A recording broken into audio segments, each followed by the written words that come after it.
Naomi Osaka, who happens to be one of the best tennis players in the world, number 2 currently in the ranking, and 4-time Grand Slam singles champion.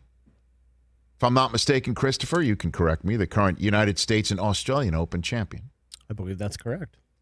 Says at the French Open, hey, I don't think I'm going to be talking to the media because these people put so much doubt in my mind and it's too negative and I'm not going to appear. And doesn't appear, and the French Tennis Federation, or I guess the WTA, fines her. And I'll be honest with you here, and I'm always shooting you straight. We talk about mental health here because it's a crucial part of our world. We all know somebody who suffers. We all know somebody. And whenever we talk about it, we get callers in saying, I'm so glad you're talking about it, because we do look at it differently in the world, certainly in the sports world. Because there is no crutch. There is no cast. There's no air cast. There's no hard cast. There's no crutch. But it's a hurt. It's something that's difficult to get through. Sometimes you can't physically perform. You're all the time about choking. But in terms of being able to perform because you can't maybe deal with the pressure, cope is the word. And we criticize it. But it is part of a professional athlete's job to talk to the media. It is. Sponsors want it because you're out there. You're face forward. Sponsors want it certainly if they're putting money into the tournament.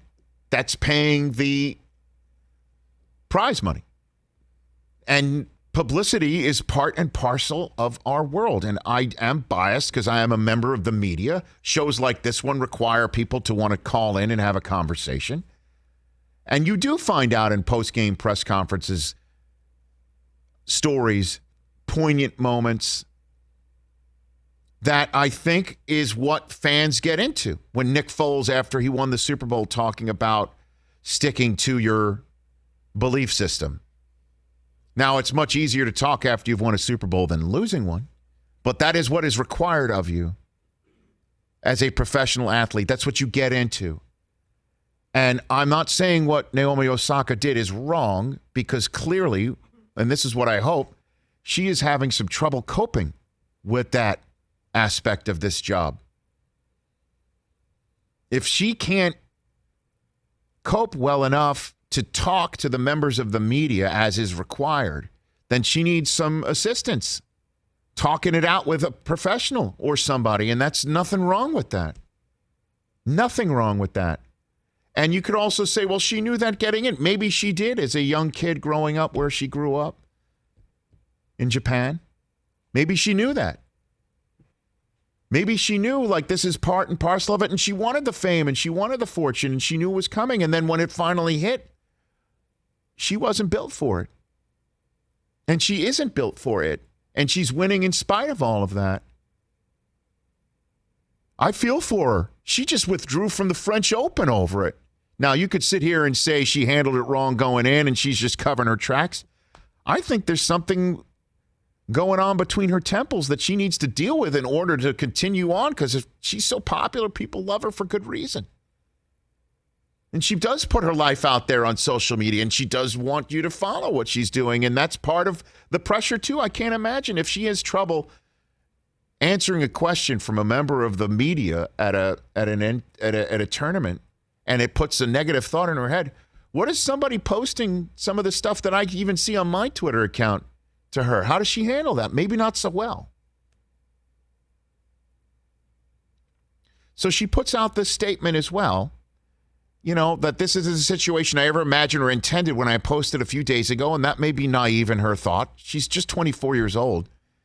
I think now the best thing for the tournament, other players, and my well-being is that I withdraw so that everyone can get back to focusing on the tennis going on in Paris. She didn't want to be a distraction, she said. She never wanted to trivialize mental health or use the term lightly.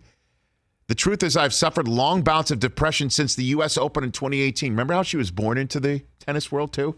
With Serena having some arguments with the umpire. The umpire, yeah. Remember that? Oh, that's right. She got penalized a point. That's right. And it helped change the tenor of the match. Must have been wild for her too, right? Yeah, to just sit back and watch. Hoskins, put it back up if you don't mind. Anyone that knows me knows I'm introverted. She's having a really hard time coping with the depression. Anyone that has seen me at tournaments will notice I'm often wearing headphones, as that helps dull my social anxiety. Though the tennis press has always been kind to me, and I want to apologize especially to all the cool journalists who I may have hurt, I guess by lumping them all together. I'm not a natural public speaker and get huge waves of anxiety before I speak to the world's media. She says she really gets nervous, finds it stressful to engage. She was feeling vulnerable and anxious in Paris, thought it was better to exercise self-care and skip the press conferences. I announced it preemptively because I do feel like the rules are quite outdated in parts. I wanted to highlight that. I wrote privately to the tournament apologizing and saying I would be more than happy to speak with them after the tournament, as the slams are intense. I'm going to take some time away from the court now, and when the time is right, I really want to work with the tour to discuss ways we can make things better for the players, press, and fans.